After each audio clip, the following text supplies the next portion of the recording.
नमस्कार, आप देख रहे हैं एच1 न्यूज। मैं हूं आपके साथ पूजा सिंह। उत्तर प्रदेश में इन दिनों एसआईआर चल रहा है, यानी कि रोहिंग्याओं और साथ ही साथ बांग्लादेशी घुसपैठियों को निकालने की कवायद चल रही है और जितने भी ऑथेंटिक वोटर्स हैं उनकी लिस्ट तैयार की जा रही है। लेकिन इसी बीच आपको बता दें कि बहुत सी अपडेट सामने आ रही हैं। अब वो कैसे, आपको बता दें कि उत्तर प्रदेश और उत्तराखंड दोनों में एसआईआर चल रहा है। एसआईआर चल रहा है तो अब ये आफत बांग्लादेशी घुसपैठियों और रोहिंग्याओं पर आई है। अब इनका अगला एक्शन क्या हो रहा है कि नेपाल बॉर्डर की तरफ जा रहे हैं, नेपाल की तरफ जा रहे हैं। अब नेपाल सरकार ने भी जो है भारत से गुहार लगाई है कि चौकसी जो है बॉर्डर्स की बढ़ा दी जाए। एनीवेज, आपको बताते हैं कि आज भी जो है संसद में गृह मंत्री अमित शाह ने एसआईआर पर बहुत कुछ कहा है और तमाम चीजों पर सफाई दी है। जिस तरीके से विपक्ष ने तमाम आरोप लगाए हैं उन सभी का जवाब दिया है। आपको उनमें से कुछ बातें बताते हैं, प्रमुख बातें क्या कुछ उन्होंने कहा, आप भी सुनिए। हमारे लोकतांत्रिक इतिहास की शुरुआत 1952 से हुई, तो सबसे पहला गहन पुनर्निरीक्षण एसआईआर कब हुआ? 1952 में। एसआईआर की क्या जरूरत है वो कहते हैं, इसलिए मैं कहता हूं। तो उस वक्त प्रधानमंत्री कौन थे? जवाहरलाल नेहरू। किस पार्टी से थे? कांग्रेस पार्टी से। दूसरा कब हुआ? 1957 में। फिर जवाहरलाल नेहरू प्रधानमंत्री थे, कांग्रेस पार्टी से थे। तीसरा हुआ 61 में, उसमें भी जवाहरलाल नेहरू प्रधानमंत्री थे और कांग्रेस पार्टी थे। 65-66 में भी हुआ, एक ही गहन पुनर्निरीक्षण 2 साल में हुआ। उस वक्त भी श्री लाल बहादुर शास्त्री प्रधानमंत्री थे, कांग्रेस पार्टी थे।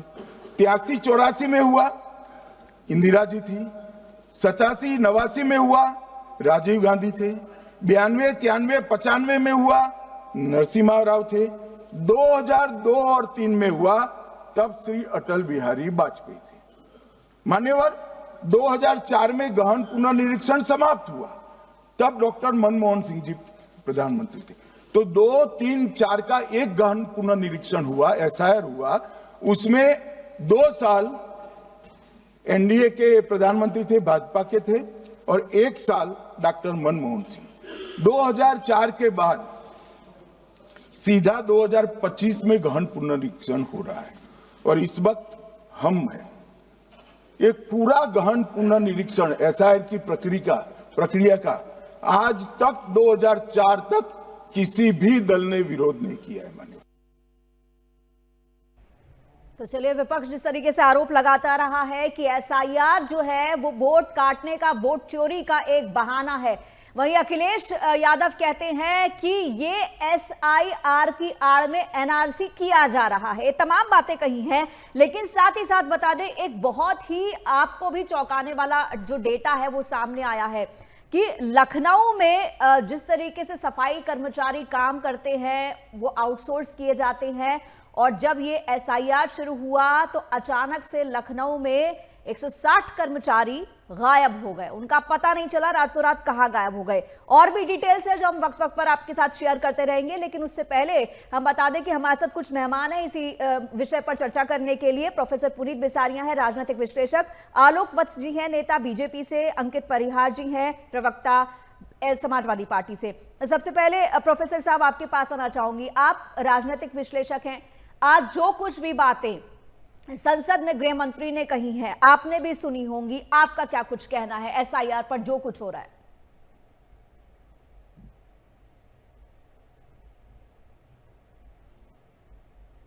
जी, ऐसा है, मुझे लगता है कि एसआईआर आज के समय की जरूरत है।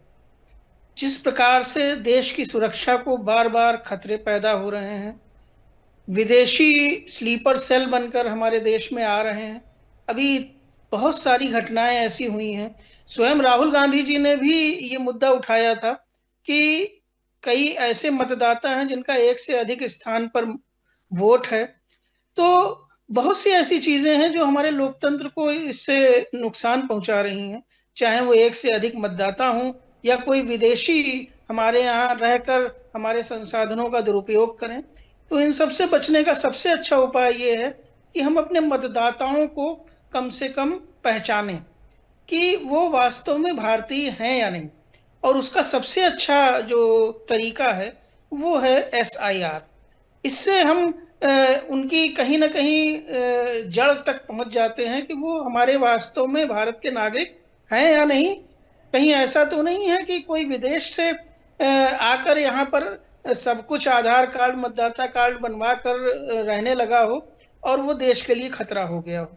तो ऐसे लोगों को बाहर निकालना भी समय की जरूरत है, क्योंकि देश और प्रदेश तभी सुरक्षित रहेगा जी जी जब जी कहीं ना कहीं हम अपने निवासियों के बीच में ही रहेंगे। कोई जी विदेशी रहेगा तो वो संसाधनों का भी दुरुपयोग करेगा और हमारी सुरक्षा के लिए भी खतरा होगा। जी जी जी अंकित जी, आप क्या कहेंगे एसआईआर पर जो कुछ गृह मंत्री ने संसद में कहा है और जिस तरह का डेटा सामने आ रहा है कि सफाई कर्मचारी अमूमन उस तबके के होते हैं जो कम पैसे पर आते हैं।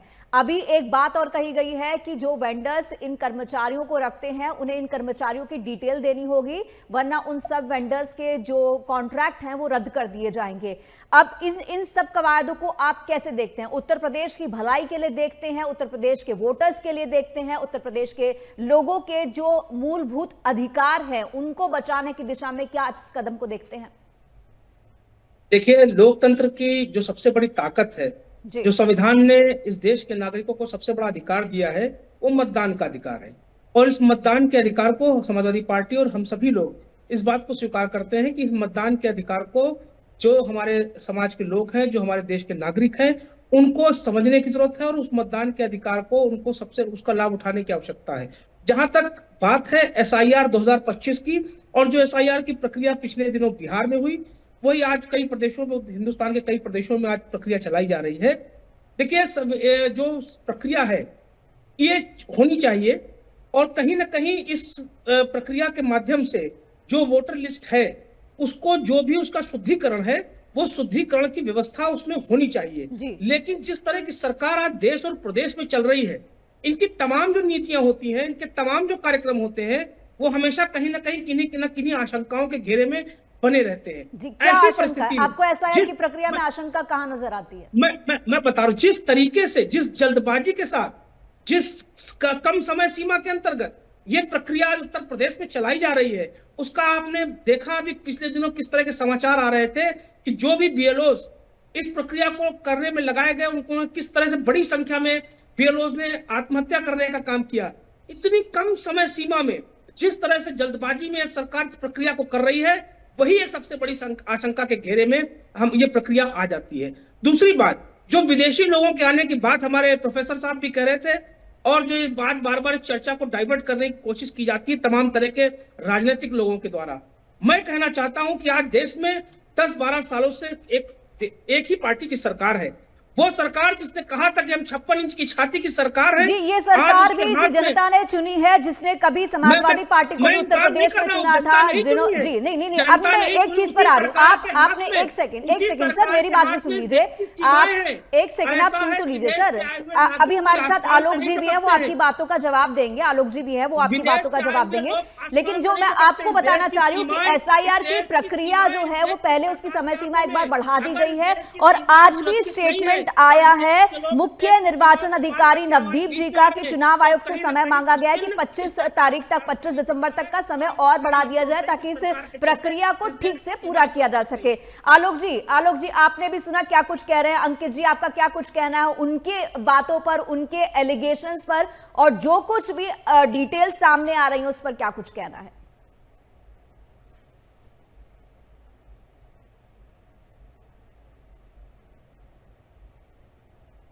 आलोक जी। पूजा जी, क्या कांग्रेस के भी प्रवक्ता हैं इस डिबेट में? जी, कांग्रेस के नहीं है इसमें, समाजवादी पार्टी से हैं अंकित परिहार जी। देखिए, पहला अभी जो हाल फिलहाल का SIR हुआ था वो 2002-2003 में हुआ था, कांग्रेस की सरकार थी और उसका किसी ने विरोध नहीं किया। और 2003 के बाद आज 2025 में हम प्रवेश कर चुके हैं और लगभग अंत की तरफ जा रहे हैं। चंद दिनों में 2025 भी खत्म हो जाए। तो मैं ये पूछना चाहता हूं, अगर ये संवैधानिक प्रक्रिया है, इसको इम्प्लीमेंट किया जा रहा है, तो क्या 2003 से 2025 तक किसी भी व्यक्ति की मृत्यु नहीं हुई? कोई भी व्यक्ति विदेश नहीं चला गया है, कोई भी व्यक्ति अपने राज्य से दूसरे राज्य में नहीं चला गया है। ऐसे अनेकों उदाहरण हैं। बिहार में, हिंदुस्तान में किसी को कहीं भी जाने की आजादी है। लोग बिहार से चल के दिल्ली में आके बस गए, घर जोरू जमीन सब यहीं खरीद लिया, अपने बेटे की शादी भी कर दी यहीं दिल्ली में ही, और सारा कुछ यहाँ का बनवा लिया। और बिहार का जस का तस बरकरार था, तो वहां के भी वोटर थे, यहाँ के भी वोटर थे। एक उदाहरण दे रहा हूं। ऐसे बहुत से राज्य के लोग स्थानांतरण किए और वहीं पर रह गए। एक तो होता है माइग्रेटरी लेबर जी, जो आता है और चला जाता है जी। एक होता है स्थायी माइग्रेशन, जो चले गए और वहीं रह गए, जी जी जी। वहीं बस गए, वहीं व्यापार कर लिया, जमीन में खरीद लिया, चाहे 85 गज सही, 25 गज सही, अपना मकान बना लिया। तो इन लोगों को जो चिढ़ है कि ये क्यों हो रहा है, कराएगी तो इलेक्शन कमीशन ही, चुनाव भी तो इलेक्शन कमीशन ही कराएगा, तो ये हम पर क्यों उंगली उठाते हैं? हमारा क्या रोल है इसके अंदर? जी, अंकित एक जी। स्थायित्व बॉडी है, एक सेपरेट बॉडी है, जी। एक ऑटोनोमस बॉडी है। पहले इन्होंने कहा कि हम ईवीएम हैक करते हैं, उसका बहुत शोर मचाया, तो कर्नाटक जीत गए, तेलंगाना जीत गए, हिमाचल जीत गए, जम्मू कश्मीर जीत गए। तो अगर हमारे हाथ में था ये सारा चीज, तो हमको तो ये सब जगह जीत जाना चाहिए था। और हमने 400 पार का नारा दिया था, जी जी, जिसमें हमें मुंह की खानी पड़ी, जी जी, जिसमें हमें मुंह की खानी पड़ी। हम 240 पे आके रुक गए जी, और हमें आज 2 पार्टियों का सहारा लेकर सरकार चला रहे हैं। जी। तो अगर ये सारी व्यवस्थाएं हमारे अंडर में थी, इलेक्शन कमीशन, ईवीएम, सब कुछ, तो हमें तो अजय हो जाना चाहिए था। जी, अजय अंकित जी, मतलब अंकित समझती जी, है, अंकित जी से एक जिसका बार, कोई विरोध ना। अंकित जी से एक बार जवाब ले लेते हैं, फिर प्रोफेसर साहब के पास जाएंगे। अंकित जी, क्या कहेंगे आप? अगर देखिए, आलोक जी मुझे बड़े विद्वान व्यक्ति मालूम दे रहे हैं, लेकिन आलोक जी जिस तरह से इस पूरी बहस को भ्रमित करने का प्रयास कर रहे हैं, मुझे नहीं लगता कि उन्हें बड़ी जिम्मेदारी के साथ अपनी बात कहनी चाहिए। कैसे भ्रमित? मैं बता, 2003 से लेकर 2025 की इन्होंने बात कही। आलोक जी को जानकारी होनी चाहिए कि मतदाता पुनरीक्षण का कार्य सतत रूप से चला करता है। ये कोई आज 2003 के बाद पहली बार 2025 में नहीं हो रहा है। ये आप हर वर्ष, हर चुनाव के समय मतदाता सूची में नाम काटना, मतदाता सूची में नाम जोड़ना, ये प्रक्रिया सदैव चला करती है। फिर आप गहन पुनरीक्षण की बात अगर आप कर रहे हैं, चुनाव एक मिनट, आप ये बताइए, इतना गहन परीक्षण होता है हर साल? जब आपको ये नहीं करना चाहिए कि लोग बाहर चले गए, लोग आ गए, इसलिए हम गहन परीक्षण कर रहे हैं। चुनाव के ठीक पहले जब आप गहन पुनरीक्षण की बात करते हैं तो आशंका के घेरे में आते हैं। दूसरी बात, अगर आप कहते हैं कि बाहर के लोग आ गए, देश के बाहर के लोग, बिहार में बार बार संसद के अंदर और संसद के बाहर ये सवाल उठाए जाते हैं कि बिहार में आपने जब एसआईआर करवाया था, कितने आपने घुसपैठियों को पकड़ा, कितने घुसपैठियों को बिहार की मतदाता सूची में आपने पकड़ा और उनके खिलाफ क्या कार्यवाही की, और वो लोग कैसे अंदर आए? इस बात के लिए सरकार जवाबदेह है कि नहीं है कि बाहर के लोग हिंदुस्तान की सीमा में घुसे तो किसकी जिम्मेदारी थी? उस जिम्मेदारी को निभाने के लिए सरकार ने क्या कदम उठाए, और जो लोग घुसपैठिए पकड़े गए उनके खिलाफ आपने क्या कार्यवाही की? जब पुनरीक्षण का कार्य सतत रूप से चल रहा था तो एक जल्दबाजी में, इतने कम समय सीमा में आपने गहन पुनरीक्षण की बात की है, तो कहीं ना कहीं से आशंका की घेरे में आप आते हैं। और जहां तक आप चुनाव आयोग की बात कर रहे हैं, चुनाव आयोग, मैं आज डंके की चोट पर इस सार्वजनिक मंच से कह रहा हूं कि चुनाव आयोग आज भारतीय जनता पार्टी का अनुशासनिक संगठन बन चुका है। वो आज आपका एक फ्रंटल ऑर्गेनाइजेशन बन के काम कर रहा है। चुनाव आयोग निष्पक्ष बॉडी नहीं रह गई है, इसलिए आज हम सबको आशंका के घेरे में बड़ा एलिगेशन आप चुनाव आयोग पर लगा रहे हैं। अब प्रोफेसर साहब, आप भी सुन रहे हैं कि ये सिर्फ समाजवादी पार्टी ही नहीं, जितनी भी विपक्षी पार्टियां हैं लगातार जो है चुनाव आयोग पर सवाल उठाती रही है। लेकिन बीजेपी कहती है कि अगर चुनाव आयोग निष्पक्ष नहीं होता तो किसी स्टेट में आपकी सरकार नहीं होती, ना ममता बनर्जी की सरकार वेस्ट बंगाल में आ रही होती। आज तक उनका जवाब चुनाव आयोग ने नहीं दिया है। इससे हमको स्पष्ट होता है कि चुनाव आयोग भारतीय जनता पार्टी का सहयोगी संगठन बनकर काम कर रहा है। चुनाव आयोग एक निष्पक्ष बॉडी नहीं रह गई है। जी प्रोफेसर साहब आप सुन रहे हैं किस तरीके के एलिगेशन चुनाव आयोग पर लगातार लगाए जा रहे हैं। मुझे इनका जवाब देने दीजिएगा। जी प्लीज इनका जवाब मुझे देने दीजिएगा। बोलिएगा, बीच में टोके ना। जी समाजवादियों की आदत होती है लगातार बोलना। काहे इतना डर रहे हैं? पहले बोलिए, बताइए। हम लोग टोकेंगे तो आप बताइएगा ना। इतना डरने की जरूरत नहीं समाजवादियों से। समाजवादी लोकतंत्र में विश्वास करने वाले लोग हैं। अब एक बार आलोक जी को सुन लेते हैं, एक बार आलोक जी को भी सुन लेते हैं। जी आलोक जी। देखिए, ये लोग जो इतनी बड़ी बड़ी बातें कर रहे हैं और कह रहे हैं समाजवादी पार्टी लोकतांत्रिक पार्टी है, परिवारवाद फिर कौन सी पार्टी है? मैंने भी समाजवाद, अब आप फिर बीच में बोल रहे हैं।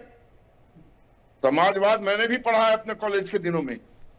लोहिया का समाजवाद का कौन सा पृष्ठ कहता है कि बाप के बाद बेटे को अध्यक्ष बना दो और जब सत्ता में आओ तो परिवार के 27 लोगों को विभिन्न पदों पर काबिज करा दो? ये है आपका समाजवाद।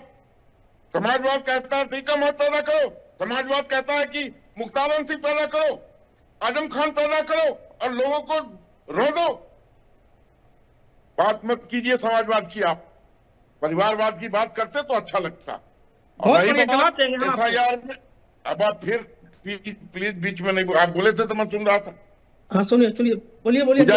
पूजा जी बंगाल में और ये समस्या जो है बाहर के लोगों का आके यहाँ बसना, ये कांग्रेस के समय से होता आ रहा है। ये कोई एकाएक आज हमारी रूल में नहीं घुसा है। और रही बात, आपके चैनल ने भी और सब चैनलों ने दिखाया आज के दिन में बांग्लादेश बॉर्डर पर वो जो घुड़दौड़ हो रही है वापस जाने की, वो कौन लोग हैं? कौन उनको भेज रहा है? वो स्वयं जा रहे हैं। और जब टेलीविजन का एंकर जाता है या जाती है, उनसे पूछती है कि क्यों जा रहे हो, तो हमारे पास कोई कागजात नहीं है, हम यहाँ आ गए थे गलत तरीके से। उनको बाहर करना क्या कोई जुर्म कर रहे हैं हम? जी जो भी लोग इस तरीके के अवैध घुसपैठिए आए हैं, उनको चिन्हित करके एक एक को इस देश से बाहर करेंगे। और जो लोग उनको अपना वोट बैंक बनाकर इस्तेमाल करने की साजिश में है। चलिए जी आलोक जी एक सेकंड, प्रोफेसर साहब से बात कर लेते हैं। बड़ी बातें उन्होंने कही आलोक जी। चाहे मुल्ली हो चाहे चुल्ली हो, सबको जाना होगा वापिस आलोक जी सुनिए, बांग्लादेश। बात हो गई। अब मेरी बात 1 मिनट आप सुनेंगे।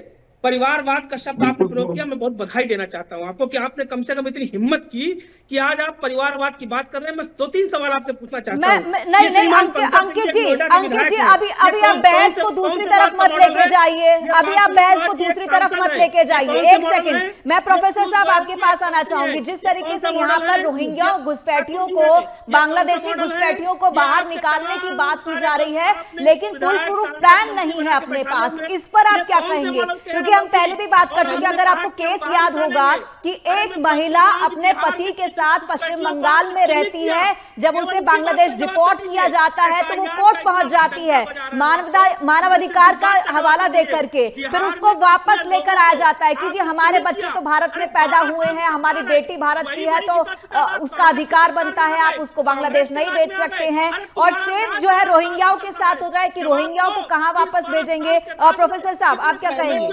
खामोश कराइए क्योंकि मुझे आवाज सुनाई नहीं दे रही है। जी आलोक जी, परिवारवाद का थोड़ा सा हमको बता दीजिएगा यार, जरा अनुराग ठाकुर वाला। मैं भी इस डिबेट में एक सेकंड प्रोफेसर साहब की बात सुन लेते हैं प्लीज एक बार। जी प्रोफेसर साहब। जी मैं ये कहना चाहूंगा पूजा जी कि चाहे वो रोहिंग्या हो, चाहे बांग्लादेशी हो, चाहे किसी भी अन्य देश के नागरिक हो, अगर वो हमारे देश में अवैध रूप से आते हैं तो वो हमारे संसाधनों का दुरुपयोग करते हैं। जी प्रोफेसर साहब आते कैसे हैं? प्रोफेसर साहब आते कैसे हैं लोग? यही तो मैं कह रहा हूँ ना कि गलत तरीके से आते हैं। चाहे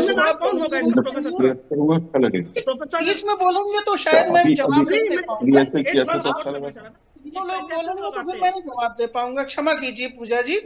अगर सब लोग बोलेंगे तो मैं जवाब नहीं दे पाऊंगा। एक बार जी प्रोफेसर साहब आपके सवालों का जवाब दूंगा। जी तो चाहे वो डंकी रूट से आए, चाहे कुछ राजनीतिक दल उन्हें यहाँ पर बसाएं और उसके बाद उनके आधार कार्ड, वोटर कार्ड बनवाकर उनको अपना परमानेंट वोट बैंक बनाएं, ये चीजें देश के लोकतंत्र के लिए भी सही नहीं है देश की सुरक्षा के लिए भी सही नहीं है और हमारे संसाधनों के लिए भी सही नहीं है। अभी परसों इसीलिए माननीय उत्तर प्रदेश के माननीय मुख्यमंत्री जी ने, योगी आदित्यनाथ जी ने ये बात एक पत्र में की कि आप लोग जो भी अपने घरों में भी जो डोमेस्टिक हेल्प रखते हैं उनको भी आप लोगों को देख लेना चाहिए, बहुत ही जांच परख करके रखना चाहिए, ताकि ऐसा ना हो कि जो हमारे देश के नागरिक की जरूरत है उस नौकरी की, वो कहीं आप किसी अन्य विदेशी को तो नहीं दिए दे रहे हैं। जी जी। और मैं आपको एक और बात बताऊं कि अभी हाल ही में कई ऐसे वीडियो सोशल मीडिया पर साझा किए गए हैं जिसमें बांग्लादेशी व्यक्ति खुलेआम कहते हैं कि हम बांग्लादेश से आए हैं या हम तो म्यांमार से आए हैं, रोहिंग्या हैं और भारत में रह रहे हैं, तुम्हारी हिम्मत हो तो हमें बाहर निकाल कर दिखाओ। जी।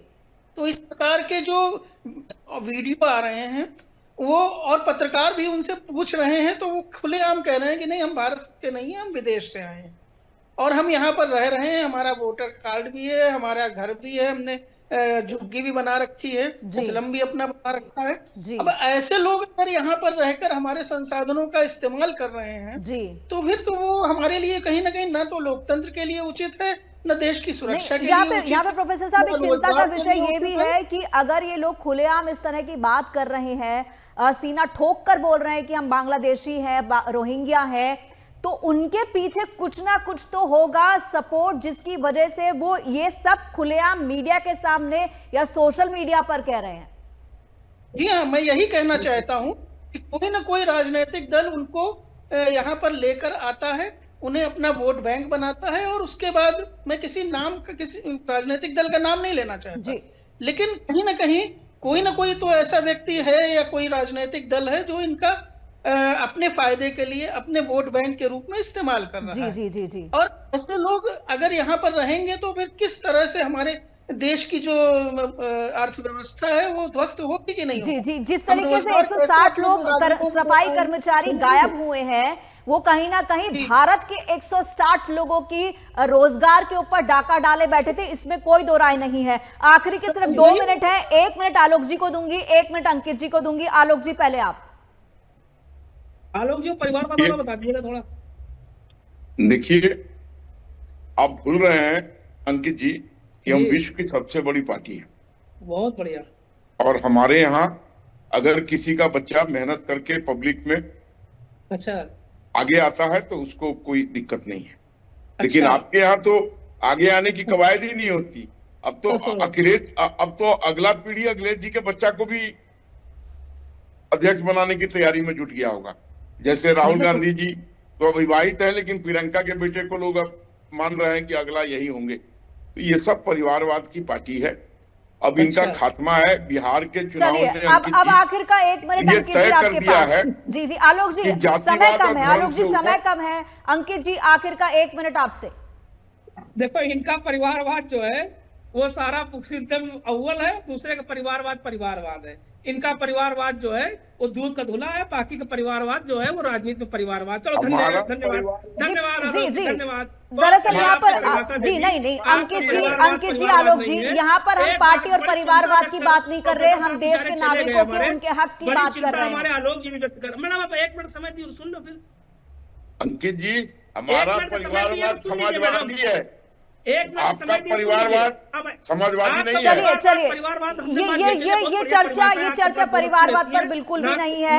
आलोक जी, अंकित जी, समय नहीं है कि इस चर्चा को मैं आगे बढ़ाऊं। अंकित जी, आलोक जी, प्रोफेसर साहब, आप तीनों का बहुत बहुत शुक्रिया हमसे बात करने के लिए, इस चर्चा के लिए। अगली डिबेट में फिर आपसे मुखातिब होंगे, क्योंकि ये चर्चा यहाँ खत्म होने वाली नहीं है। भारत के नागरिकों के अधिकार की बात है, ये यहाँ खत्म नहीं होगी, आगे भी जारी रहेगी। लेकिन इसी के साथ यहाँ रुकेंगे छोटे से ब्रेक के लिए। ब्रेक के बाद भी खबरें रहेंगी जारी। आप देखते रहिए एमएच1 न्यूज।